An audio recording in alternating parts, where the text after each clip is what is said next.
I've been on the project since its start, and I'm just going to let you know that we are going to be recording this session. So yes, if you'd rather your face not be recorded, please do keep your camera off. But that recording is so that other people can just see the presentation and know what went on. I am happy to take questions throughout. Hopefully most of them will be answered by the presentation, and I'll be leaving some time for questions at the end as well. I'm happy to see those pop up in the chat, and I'll go back to them towards the end if needs be.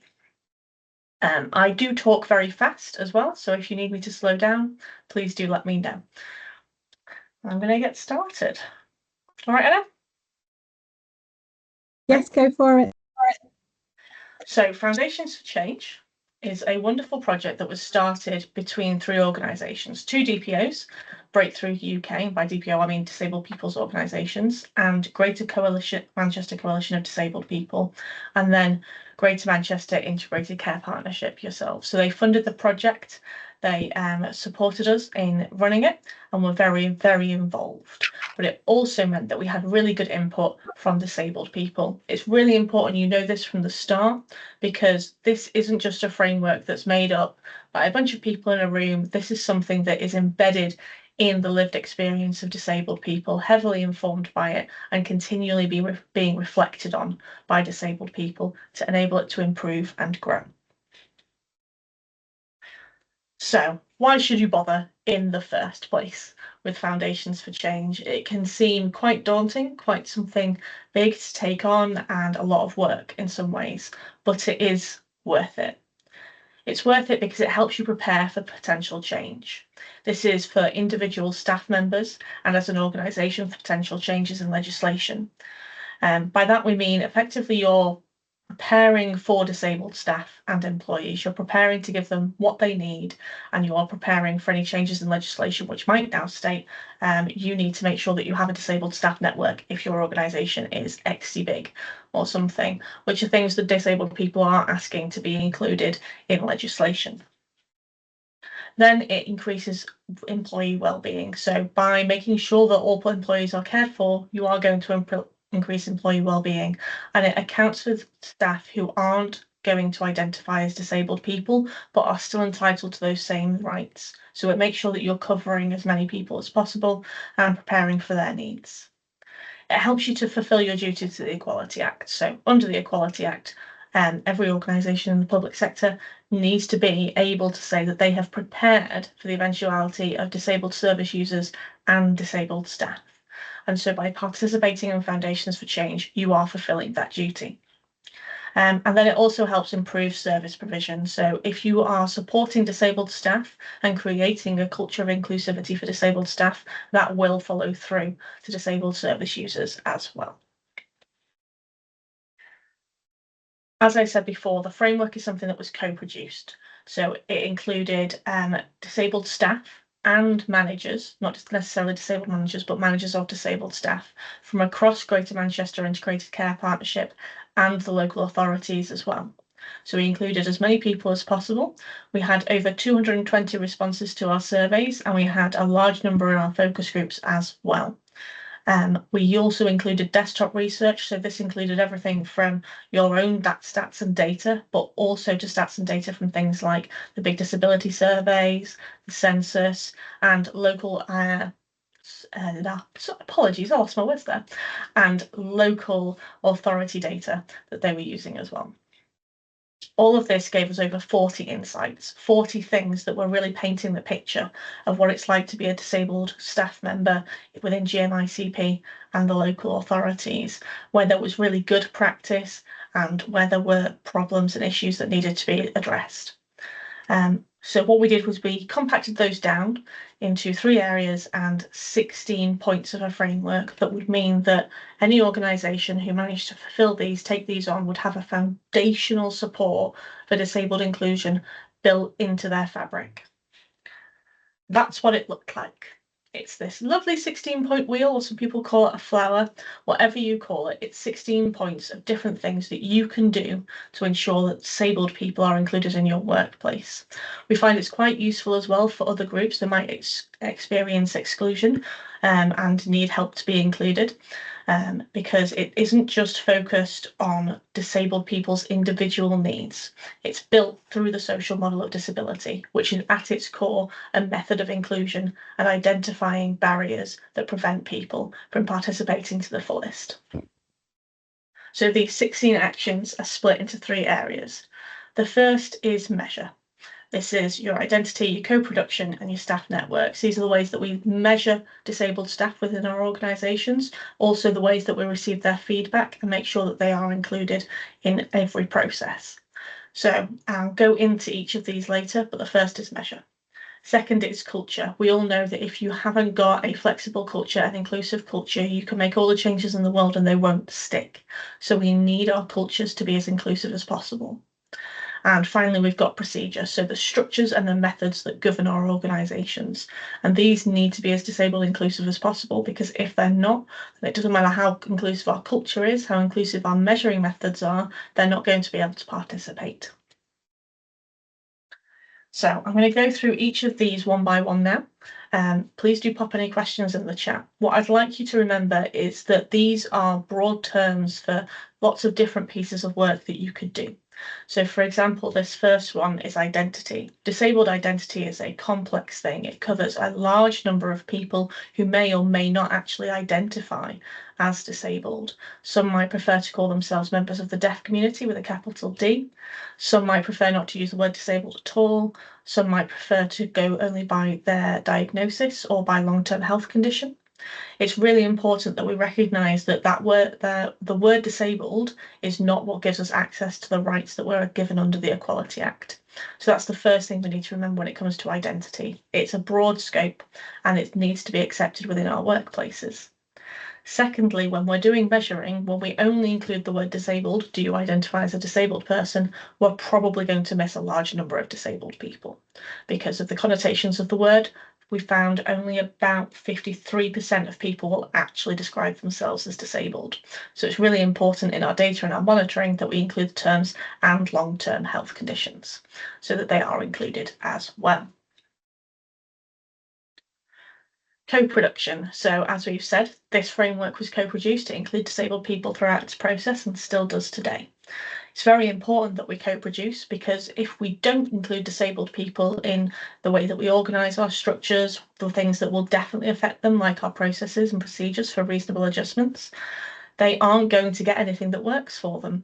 For example, if you're building a new building and you fill it full of fluorescent lights, that will be triggering for some people's medical conditions and prevent them from being able to come into work.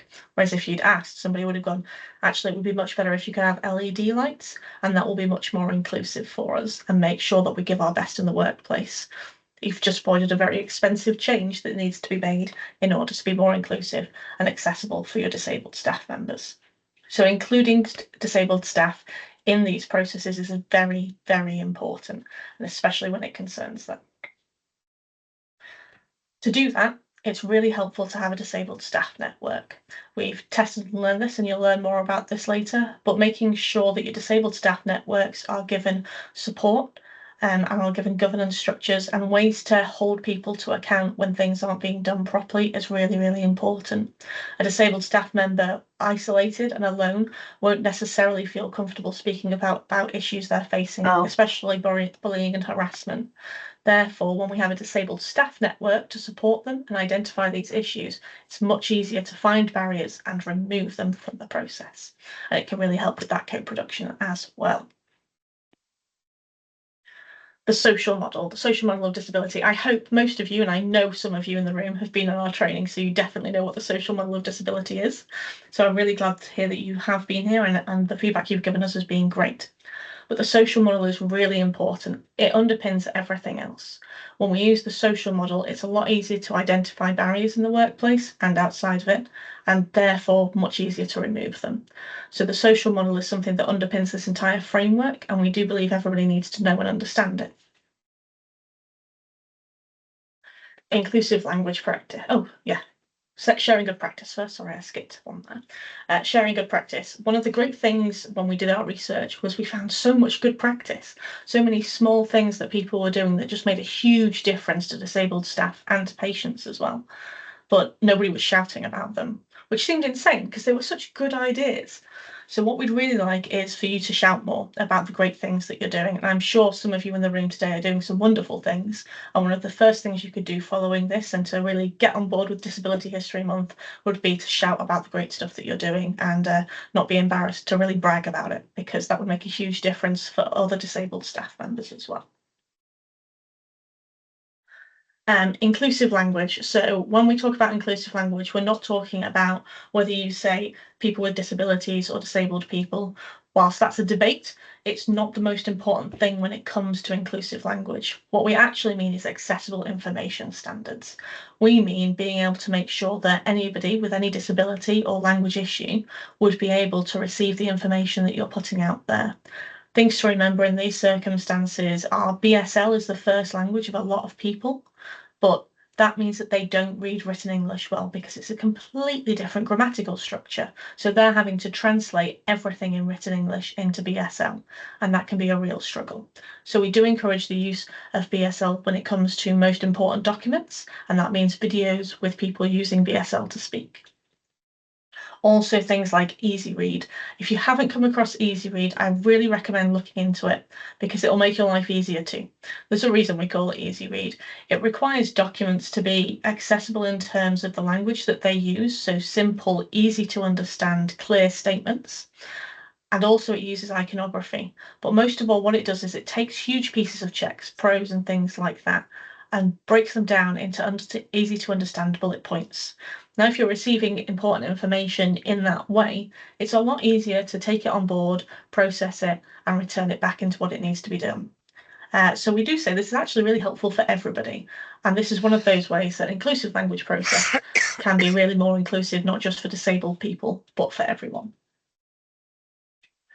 Workplace design. This is going back to our co-production. It used to be called Reasonable Adjustments 1, but we scrapped that because we realised it's more than just the reasonable adjustments. It's those things like building design that we're talking about, but also processes and systems that might be used. We're co-producing with disabled people and making sure that we're future-proofing and we're not having to go back later and change everything because it wasn't inclusive in the first place. So making sure that we include disabled people, our disabled staff networks or disabled people's organisations to support us in that will make sure that we're doing everything we can to be inclusive. So disabled staff need support and time to identify what might need to change and where barriers are. And also those barrier removal methods need to be changed. Going back to our sharing good practice, we don't have to reinvent the wheel every time if we're making sure we're sharing everything that we've done. Disabled people's organisations. That's us, that's Breakthrough UK, that's Greater Manchester Coalition for Disabled People, Greater Manchester Deaf Centre, all sorts of organisations. And Greater Manchester is a great place to find these groups. And they're all there to help you. I've connected with a learning disability group in Scotland before for support, and they've been absolutely fantastic. So don't limit yourselves, really reach out because they're there to support you. That's their entire purpose. And when it's a disabled persons organisation, a strict DPO, they have a majority of staff who are disabled people. So they're bringing you lived experience and real solutions that work for real people. So when you build a relationship with them, you're getting good, solid work. Leadership. One of the disappointing things we found when it came to Foundations for Change was that there was quite a fair amount of bullying happening to disabled leaders who had been open with their disability, and worse than that, there were disabled leaders who had been outed by others. So they'd been confided in and then they were sharing their medical conditions with other people, and it was resulting in loss of work, it was resulting in harassment, it was resulting in disciplinaries for no reason other than the fact that they were showing their symptoms or demasking. So it's really important that leadership are supported when they are open with their disabilities, not just because they shouldn't be harassed and they shouldn't be outed, but also because disabled staff said when they see somebody like them, they feel more comfortable and more confident and like they can do more in the workplace. They feel like they are safe and therefore they are able to act and do the best that they can do. So we really do encourage safe reporting for leaders and safe spaces for leaders so that they can be open and out and they can support other disabled staff to progress as well. We're moving into our blue zone, into our policies and procedures now. So the first one is policies. You might find this with just any piece of information that you need to find, that it might be scattered across several documents and you've got to cross-check and go all over the place. This is doubly so for disabled staff. Often everything that concerns them is not consolidated into one document. It's often all over the place or held behind specific gatekeepers that are really hard to identify. What we'd really like to see is a centralised place for information for disabled staff members, especially when it comes to things like reasonable adjustments. It means that they'll be able to find what they need to know and they'll be able to act appropriately without having to do a lot more legwork to reach the same place as anybody else. Now, that's a really important thing to remember, that when a disabled staff member has to do a lot more to reach the same point as another person, they are therefore facing issues with the Equality Act because they're facing a lot more work. It comes under one of the Equality Act statements. I'm sorry, I can't remember the one off the top of my head right now, but it does. So it really needs to be made important that they aren't doing more work than other people in order to get the same information. Centralising it protects you and protects them. Recruitment. We'll come back to this a little bit later in one of our test and learns, but recruitment and onboarding needs to be done in so many ways that are accessible. So we've talked about inclusive language practice that needs to be carried through to this section, but also all your adverts and things should be reviewed by a disabled persons organisation or disabled staff network. It may be that wording would be something that might put people off from applying because it's written in a certain way. For example, strong attention to detail to those who are neurodivergent often comes across as meaning this isn't a job for you. Not because they aren't good at attention to detail, but their attention to detail is incredibly focused on specifics. Therefore, they think if it's not broad, it doesn't count. And actually, that's the skill you're definitely looking for. So it's really important that you review this wording so that they don't already self-select out the process. Also, advertising with DPOs and other organisations like them can make sure that you are actually recruiting disabled staff and the plethora of experience and understanding that they bring with them.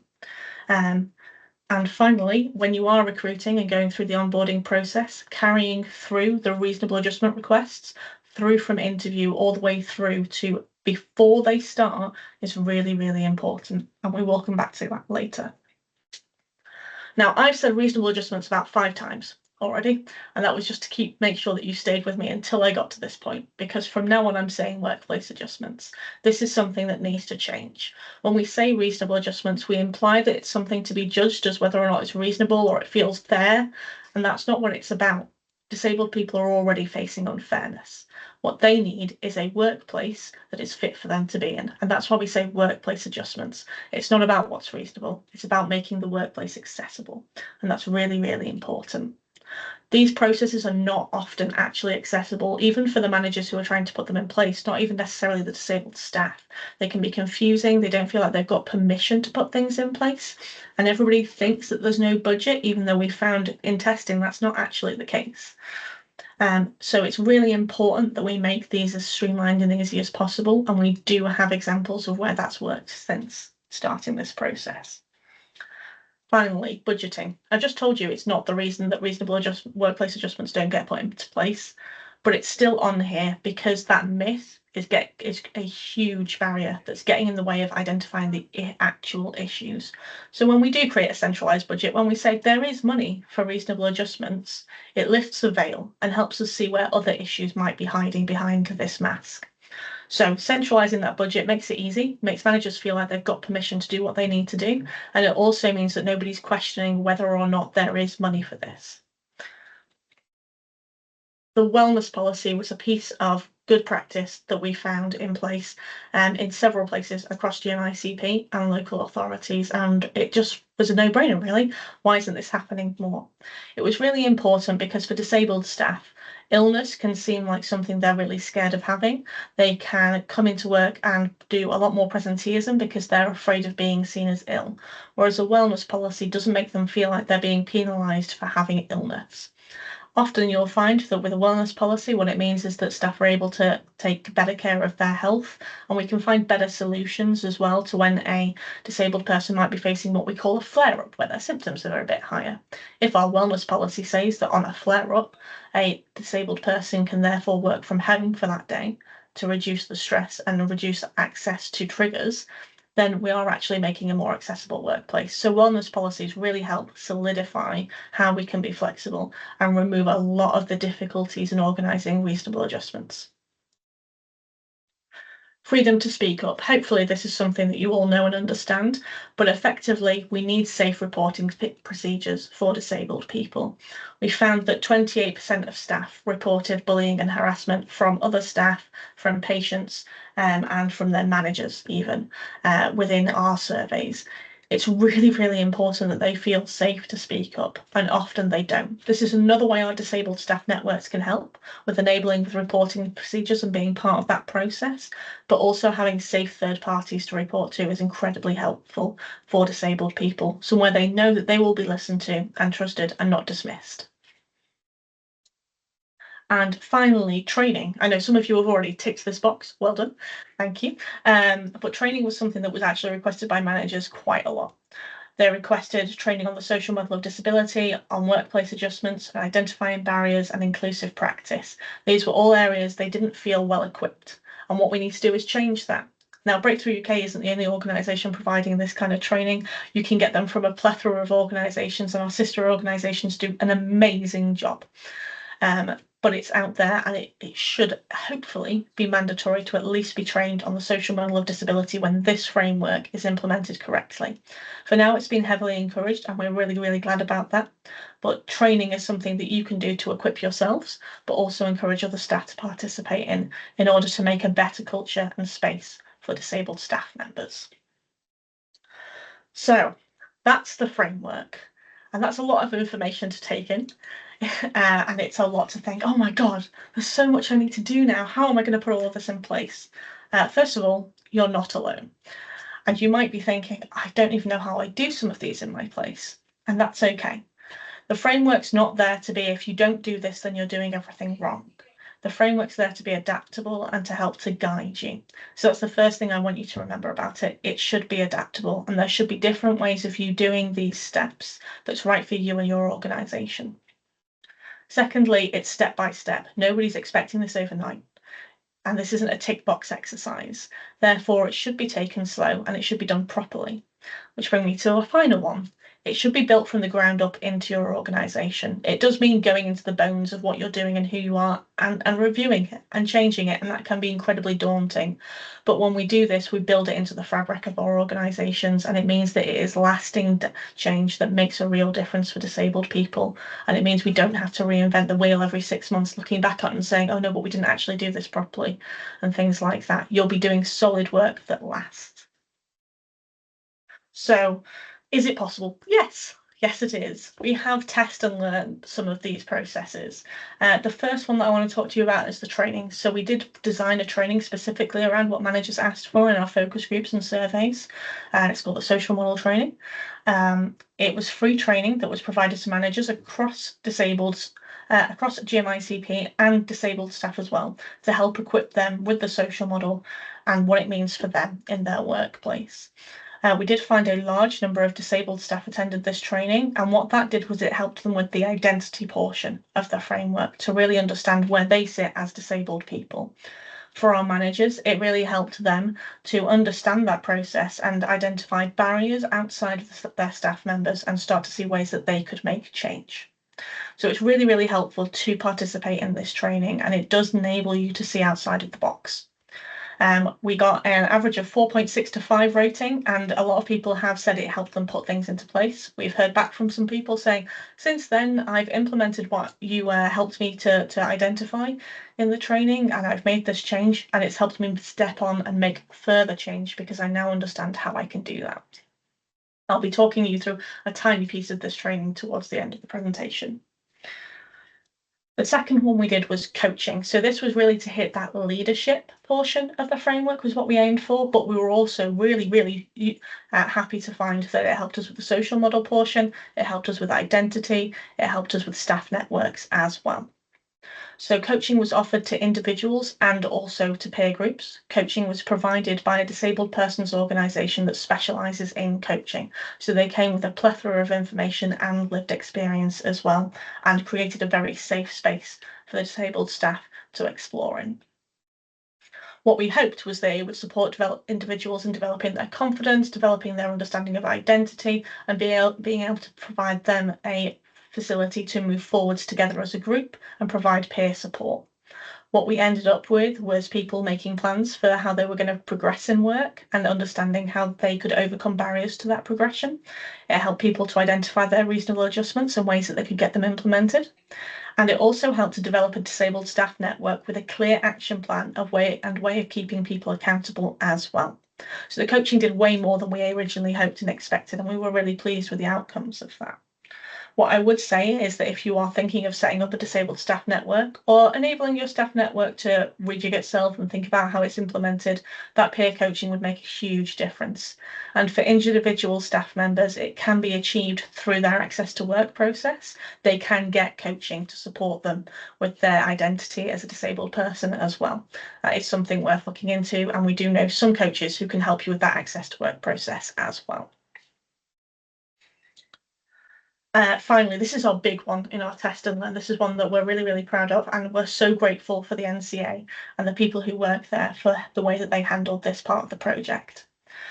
We came to them and they came to us, and we worked together and said, here's some money. We're going to remove that budget myth.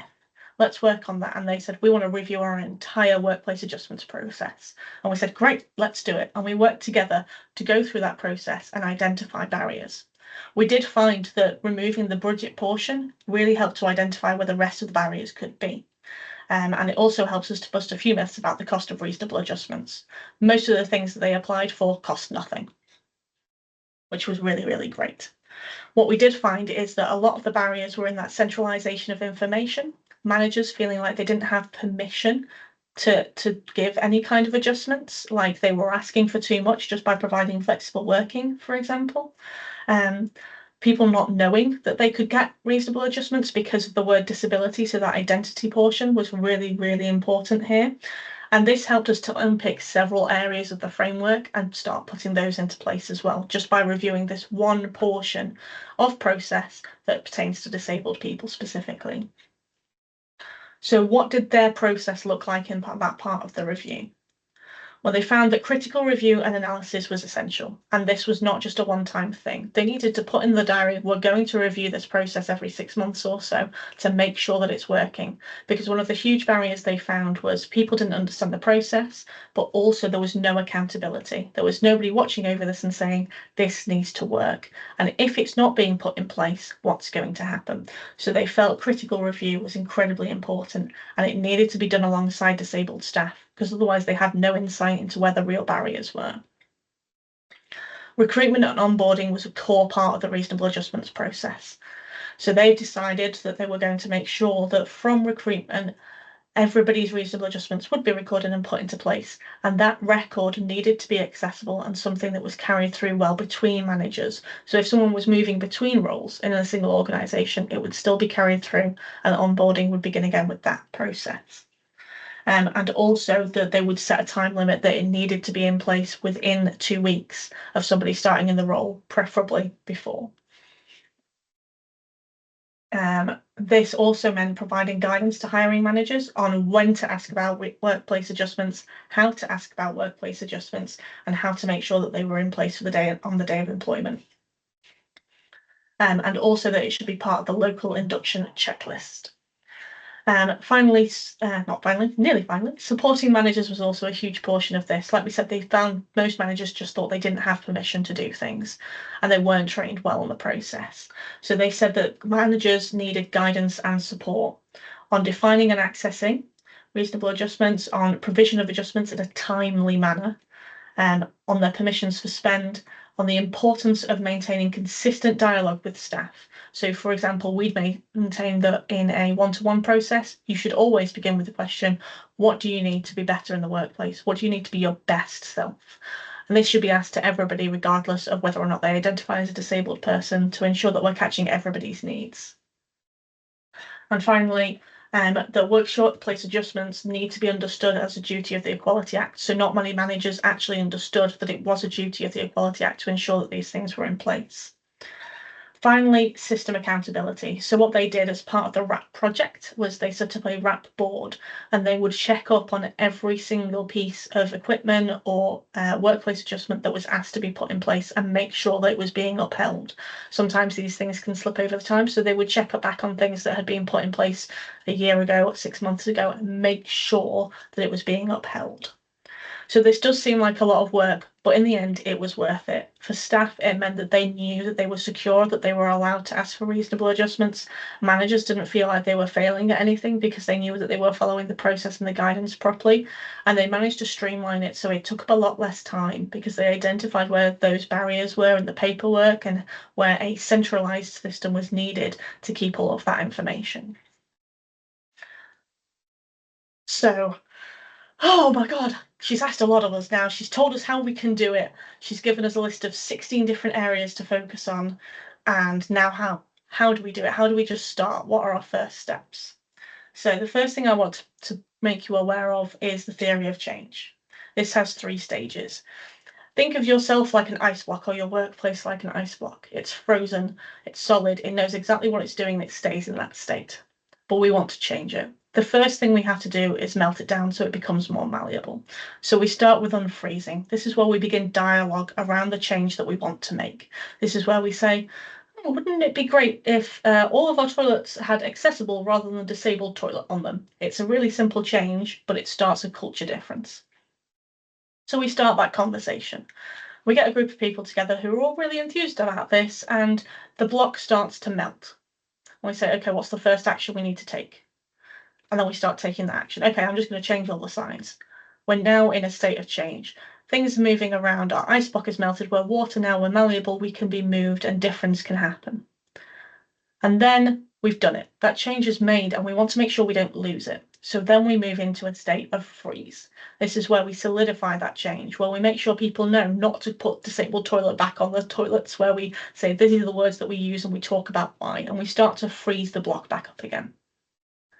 But this is the thing, it's a cycle. We're going to have another thing we need to change eventually. So once we've hit that solid state for a while, once everything's settled, we can then start working on the next way that we want to unfreeze. So that's our first way of creating change. So this is a way for you to start thinking about how you're going to do that. Secondly, speaking truth to power. I'm sure you've heard this phrase before. It's very popular in community development and activism. It's associated with people like Gandhi and the Quakers. But effectively what it means is when you see something, you say something. Like that campaign that we had during the Black Lives Matter movement to encourage people to stand up to racism in public. It's really important that when we see something, we do say something, but this can be incredibly scary. And when we're talking about disabled people's rights, there's also other things we need to include. That is nothing about us without us. This is a very popular phrase in the disabled community, and what it means is that you continue that co-production. Remember, when we're speaking truth to power, when it concerns disabled people, the truth comes from the lived experience of disabled people. They hold the truth of the experience, and it's really important they're part of that process. So nothing about us without us.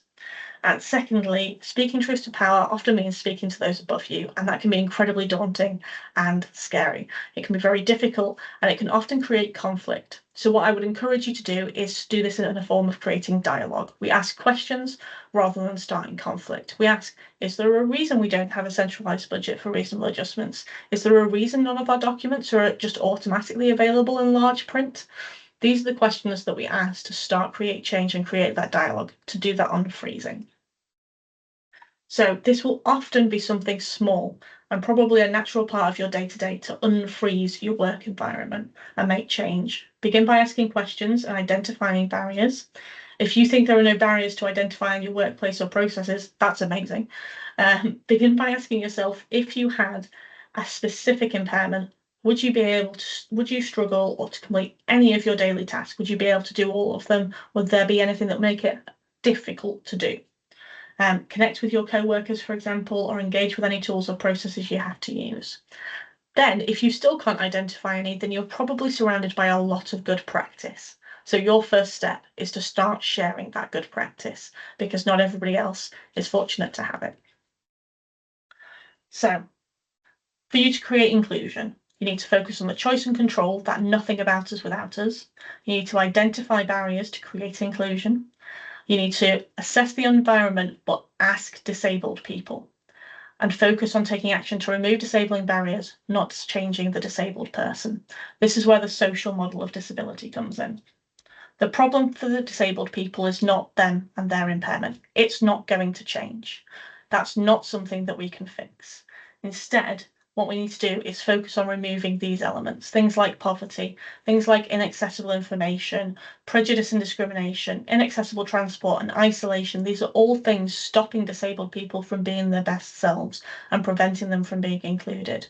When we identify the barriers, the things making this happen, we create inclusion. And that's at the core of the social model. Now, I could do an entire hour on the social model of disability, but I'm not going to do that today.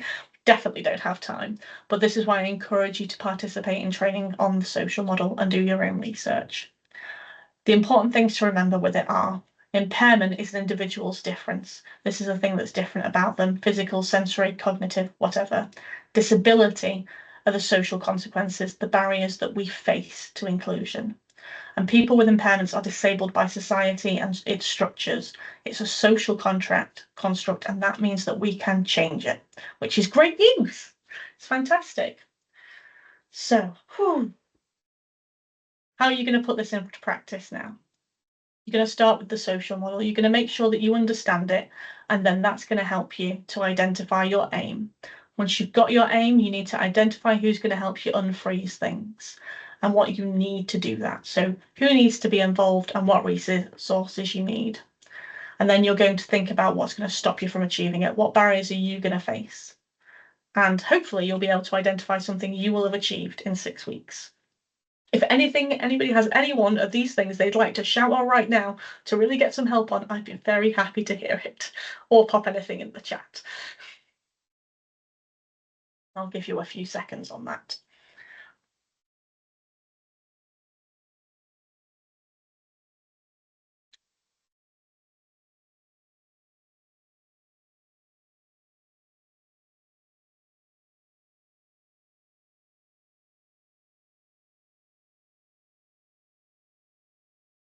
I'm not seeing any hands up or anything.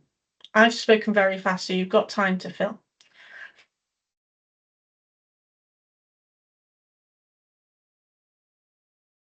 And if not, I'm going to give you something to do then.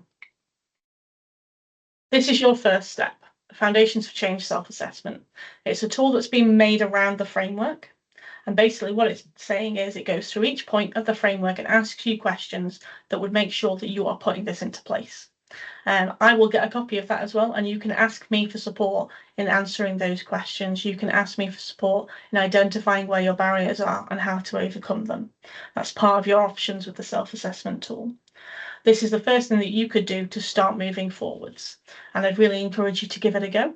And I will take your feedback on board because we want to make it the most useful tool for you. All right. That's the end of my presentation. Like I said, I've spoken faster than I thought I was going to and somehow managed to save 20 minutes. I do apologise, Anna. But I'm happy to take any questions. And that includes things like, I've got a XYZ barrier. How do you think I should overcome it?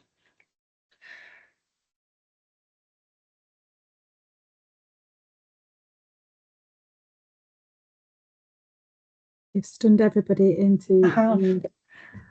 It takes a while to process speech that fast. Thanks so much for taking us through that, Katie. I think that was really, really helpful. Yes, the presentation. Sorry, yeah, interrupted you. I was just saying, no, it's all right. I can just see, yeah, that's coming in the chat. We'll absolutely share the presentation with everyone who's attended today. And what we also asked, so this is part of a broader campaign. Oh, thanks, Katie. I was going to start moving through if you already. No, this is part of a broader campaign about increasing support for our. Do you want to jump straight? Sorry, it's just the last slide really that we need to flag now. About the working carers toolkit and also the disability framework that Katie's just taken us through. And the first thing that we're asking people to do is complete a baseline survey to understand what support currently people have in place for both of these areas, so that we can also see what is implemented or changed as a result of this kind of renewed effort to really promote these two fantastic resources that we've invested and developed here in Greater Manchester.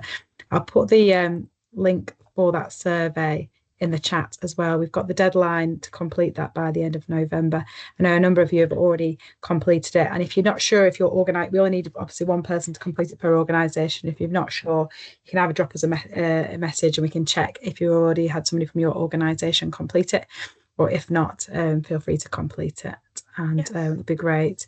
But yes, we'll also be sharing the recording as well in the next week or so. We just need to get it onto our YouTube channel. Excellent. So the final thing I have to say is basically thank you very much. Foundations for Change is constantly growing and changing. We are currently working on our next framework, which is about patient experience specifically, and we do still need your help in that. The surveys were due to be launched today, however, there's been a technical issue. Otherwise, I would have been sharing the link with you. But I will ask Anna if she can share that with you as well. We'd really appreciate your participation in this to help us to identify the barriers that patients are facing and how we can better support you to overcome them. So please do participate in that as well. And as Emma said, you can contact me directly. I am happy to hear from you. It is my job. I am here. And we want to help as much as possible. Thanks, Katie. Thanks, everybody.